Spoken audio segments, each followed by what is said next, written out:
Hello friends, ये मेरा second video है स्टैटिस्टिक्स पर। इससे पहले जो वीडियो था उसमें हमने बात की what is the history of statistics, how we collect the data and data classification etcetera. Today in this video I'm going to talk about histogram. Histogram is the most popular and commonly used device for charting the continuous frequency distribution. Here there are two cases. First case is histogram with equal classes, यानी कि इसमें जो class width होती है वो same होती है. For this I have considered one example. So यहाँ पे मुझे wages दिए हैं कुछ workers के, जैसे कि 10 to 20 रुपीज़ के बीच में 12 वर्कर्स है, 20 to 30 रुपीज़ के वेजेस में 30 वर्कर्स है, 30 to 40 के बीच में 35 and similarly for 40 to 50 and 50 to 60. Now I want to represent this data on histogram.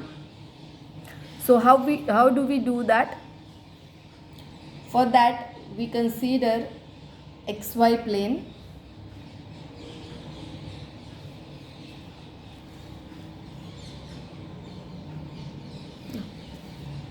So here I have already drawn the x-axis and y-axis.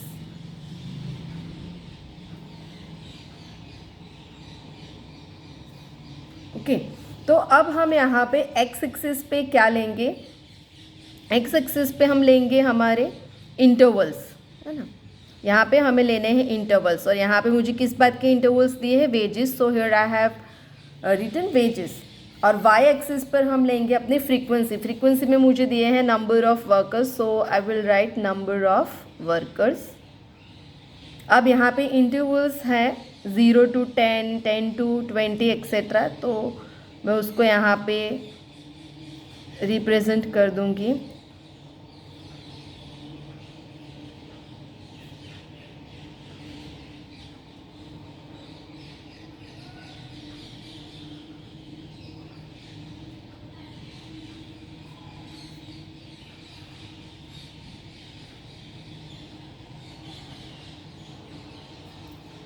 Okay, fine. अब यहाँ पे मेरा जो क्वेश्चन है उस क्वेश्चन में आप देखो कि जो 10 to 20 वाला इंटरवल है उसमें फ्रीक्वेंसी है 12. So what I will do, यहाँ पे जो 10 to 20 है वहाँ पर मैं रेक्टेंगल ड्रॉ करूँगी. यहाँ पे 12 पे suppose 12 is somewhere around here, है ना. तो ये मेरा रेक्टेंगल होगा फर्स्ट इंटरवल के लिए. इसके बाद 20 to 30 के लिए मेरे पास फ्रीक्वेंसी है 30. ओके, तो इस इंटरवल में इस रेक्टेंगल को ही टच करते हुए मैं यहाँ पे 30 के ऊपर अपना रेक्टेंगल ड्रॉ करूँगी. So this is my second interval. फिर 30 to 40 के लिए है 35. सो 35 कहाँ पर होगा? समवेयर हियर, राइट, यहाँ पर होगा. सो आई ड्रॉ दिस. 30 to 40 के लिए ये होगा 35.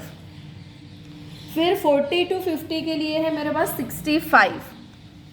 तो ये कहाँ जाएगा? यहाँ तक, ये 65.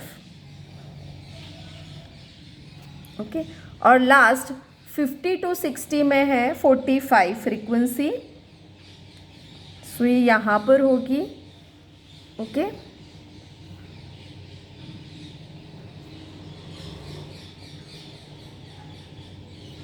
so this is how we draw the histogram for continuous classes, equal classes in fact.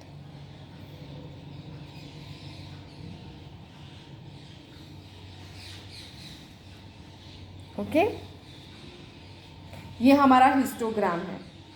अब हम बात करते हैं सेकेंड केस की. तो सेकेंड केस में क्या है हमारे पास? Histogram with unequal classes. तो अनइक्वल क्लासेस में हम डायरेक्टली फ्रीक्वेंसी ड्रॉ नहीं कर सकते. इसके लिए हमें कैलकुलेट करना पड़ेगा frequency density for each class intervals. Okay, और इसकी फॉर्मूला है frequency of the class divided by magnitude of the class. Frequency जो हमें क्वेश्चन में दी है और मैग्नीट्यूड यानी कि आपका जो इंटरवल है पर्टिकुलर, उस इंटरवल की विड्थ आपको कंसिडर करनी है। सो इसके लिए भी मैंने एक एग्जांपल यहाँ पे ले लिया है। मुझे यहाँ पे रिप्रेजेंट करना है histogram for the following frequency distribution. तो सबसे पहले हम हर एक इंटरवल के लिए फ्रीक्वेंसी डेंसिटी फाइंड कर लेते हैं, है ना। तो मैं यहाँ पे एक टेबल बना देती हूँ जिसपे मैं सबसे पहले क्लासेस लिख लूँगी, 10 to 15, 15 to 20, 20 to 25, 25 to 30, 30 to 40, 40 to 60 and 60 to 80। उसके बाद यहाँ पे मुझे जो फ्रीक्वेंसी दी है वो मैं यहाँ पे लिख देती हूँ 7, 19, 27, 15, 12, 12 एंड 8। अब मैं यहाँ पे इसकी फ्रीक्वेंसी डेंसिटी कैलकुलेट कर लेती हूँ। तो इसमें क्या होगा, Fi अपॉन मैग्नीट्यूड, ठीक है, उसको हम Li से भी डिनोट कर सकते हैं। So let me first count Li for the each interval. तो यहाँ पे 10 to 15, तो इसकी लेंथ कितनी है, 15 माइनस 10, सो 5। सेकेंड के लिए भी 5 है, थर्ड के लिए 5, फोर्थ के लिए 5। यहाँ पे 30 to 40 में लेंथ 10 है, 40 to 60 के लिए वो 20 है और 60 to 80 के लिए भी 20 है।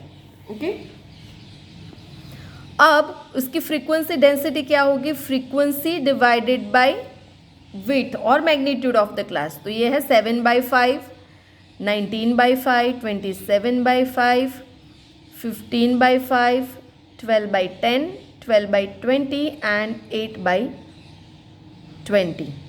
ओके, तो ये जो पॉइंट्स और वैल्यूज़ मिलेंगी वो होगी हमारी फ्रीक्वेंसी डेंसिटी।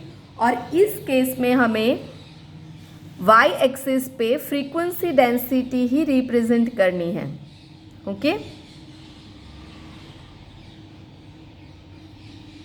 तो यहाँ पे मैं x एक्सिस लिख देती हूँ, यहाँ पे y। अब जो कि यहाँ पर हम जो इंटरवल्स है वो हमारे अनइक्वल है, इसलिए मैं यहाँ पे ये जिगजैग यूज़ करूँगी और उसके बाद मैं यहाँ पे 10 लिखूँगी, है ना, क्योंकि इसके बाद मैं ये 15 लेने वाली हूँ।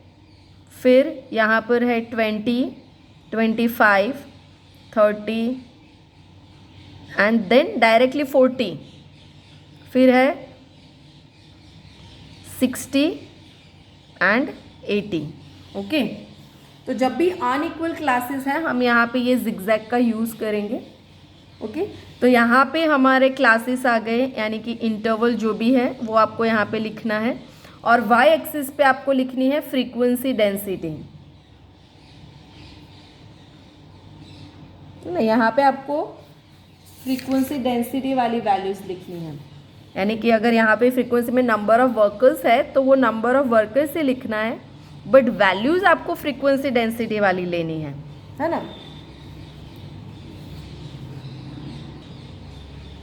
ओके, अब यहाँ पे ये जो 7/5 है ना, फर्स्ट इंटरवल जो है हमारा 10 to 15, उसमें फ्रीक्वेंसी डेंसिटी 7/5 है, सो दैट इज़ 1.4, है ना।